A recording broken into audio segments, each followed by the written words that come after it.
Hi students, மத்திய மாலை கஹானி பகுதியில் சார் பாயி ஃபஸ்ட் எஸ்ஸே. இந்த பாடத்தில் 10 மார்க்கு, 5 மார்க் வந்து ஷார்ட் ஆன்சருக்கு, அதுக்கப்புறம் வந்து எஸ்ஏக்கு 10 மார்க்கு. அவ்வளோதான், 15 மார்க்கு தான் இந்த செக்ஷனில் நமக்கு. நம்ம இதில் இருக்கிற எஸ்ஏல இம்பார்ட்டண்டான எஸ்ஏலாம் நம்ம பார்த்து வச்சுப்போம். चार बाई पाठ का सारांश लिखिए। மகாராஜ் தசரத் அயோத்தியா கே ராஜா தே. தசரத மகாராஜா பற்றி நமக்கு நல்லா தெரியும். ராம், லக்ஷ்மண், சத்ருகன், பரத் இவருடைய மகன்கள், இவங்களை பற்றி நம்ம நிறைய கதைகள் படிச்சிருக்கோம். அதை பற்றின ஒரு சிம்பிளான ஒரு லெசன் தான் இது, ரொம்ப ஈஸியாகவும் இருக்கும். மகாராஜ் தசரத் அயோத்தியா கே ராஜா தே. அயோத்தியாவின் மகாராஜா தசரத மகாராஜா.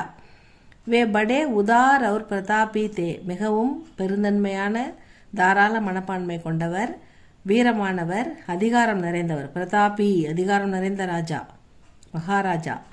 உன்கே ராஜ்யமே, அவருடைய ராஜ்யத்தில், அவருடைய ஆட்சியில், பிரசன்னத்தே சப் மக்கள் எல்லாரும். யார்? சப்புனா ஆல், குடிமக்கள் அனைவரும். பிரசன்னத்தே, பிரசன்னன்னு அது சுபிட்சமாக, மகிழ்ச்சியாக, குறை இல்லாமல் வாழ்ந்தார்கள் அப்படின்னு சொல்கிறாங்க. உன்கே தீன் ராணியான் தீ. அவருக்கு 3 ராணிகள்.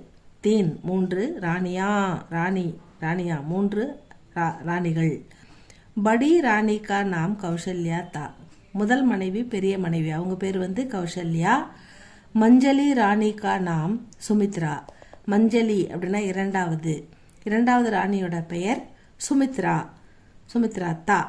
சப்சே சோட்டி ராணி, எல்லாரோட சின்னவங்க, அவங்க பேர் வந்து கைகேயி தா. நெக்ஸ்ட் இங்கே இந்த பக்கம் கொஞ்சம் இருக்குப்பா. ஓகே. மகாராஜ் தசரத்துக்கே 4 புத்திரத்தே. தசரத மகாராஜாவுக்கு 4 மகன்கள். மகாராஜ் தசரத்துக்கே 4 புத்திரத்தே, 4 மகன்கள். வே அவர்கள் ராம், லக்ஷ்மண், சத்ருகன், பரத் அவர் பரத் தே. ராமன் பெரியவன், லக்ஷ்மணன் இளையவன், 3வது மகன் வந்து சத்ருகன், 4வது கடைசி பிள்ளை தான் வந்து பரத். ராம் கௌசல்யா கா புத்திர தா. பெரிய மனைவி கௌசல்யா, அவங்களுடைய மகன் தான் ராமன். லக்ஷ்மண் அவர் சத்ருகன், இவங்க 2 பேரும் சுமித்ரா கே புத்திர. 2வது மஞ்சளி ராணி இருக்காங்க இல்லையா, 2வது மனைவி, அவங்களுடைய மகன்கள். லக்ஷ்மண் அவர் சத்ருகன், சுமித்ரா கே புத்திர தே. பரத் கைகேயி கா புத்திர தா. பரதன் வந்து கைகேயி கடைசி மனைவி, 3வது மனைவி, அவங்களுடைய மகன். வே சாரோம் பாயி படுனே லிக்னே மே அவர் சபி கலாவோ மே நிபுண் தே. படுனே படிப்பில், லிக்னே எழுதுவதில், அவர் சபி கலா எல்லா கலைகளிலும். ராஜா வீட்டு பிள்ளைங்கன்னா அவங்களுக்கு எல்லா வீரமான விளையாட்டுகள் எல்லாமே சொல்லி கொடுப்பாங்க இல்லையா. போர்லாம் அவங்க எதிர்கொள்ளணுன்றதுக்காக அவங்களுக்கு எல்லாமே கற்றுக் கொடுப்பாங்க. அப்படிப்பட்ட எல்லா கலைகளிலுமே இந்த 4 பேருமே நிபுண், மிக சிறந்தவர்கள், திறமையானவர்கள், ஒவ்வொருவரும் நிபுணர்கள் அப்படின்னு சொல்கிறாங்க. ராம் சபு பாயியோம் சே படாத்தா. ராமன் எல்லாரை விட பெரியவன். பாயியோம் மொத்தம் 3 விட மூத்தவன் ராமன். ராம் சபு பாயியோம் சே படாத்தா. பகுத் சுந்தர்தா, மிகவும் அழகானவன். சுந்தர் அழகான, பகுத் சுந்தர் மிக அழகானவன்.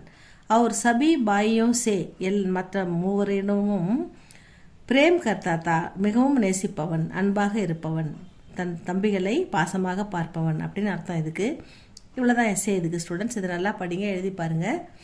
இது உங்களுக்கு பிடிச்சிருந்தா லைக் பண்ணுங்கள், ஷேர் பண்ணுங்கள். இங்கே பாருங்கள், இது கூடவே வந்து ஷார்ட் ஆன்சர் கொடுத்துருக்காங்க. இது ஒரு 5 மார்க்குக்கு வரும். நிம்னலிக்கித் பிரஷ்னோங்கா உத்தர் லிக்கியே. இந்த பாடத்தில் ஒரு எஸ்ஏ வரும், 2 ஷார்ட் ஆன்சர் வரும். இது மாதிரி நம்ம எல்லா பாடத்துக்கும் பார்த்து வச்சுக்கணும். கொஞ்சம் இம்பார்ட்டண்டானதெல்லாம் பார்த்து வச்சுப்போம் இந்த செட்டுக்கு. தசரத்துக்கே கித்தனே புத்திரத்தே வே கவுண்டே. தசரத மகாராஜாவுக்கு எத்தனை மகன்கள், அவர்கள் யார்? கவுண்டே. தசரத்துக்கே 4 புத்திரத்தே வே ராம், லக்ஷ்மண், சத்ருகன் और भरत थे. தசரத்துக்கே கித்தனை ராணியான் தீ வே கவுண்ட் தீ. தசரத மகாராஜாவுக்கு எத்தனை ராணிகள், அவர்கள் யார் யார்?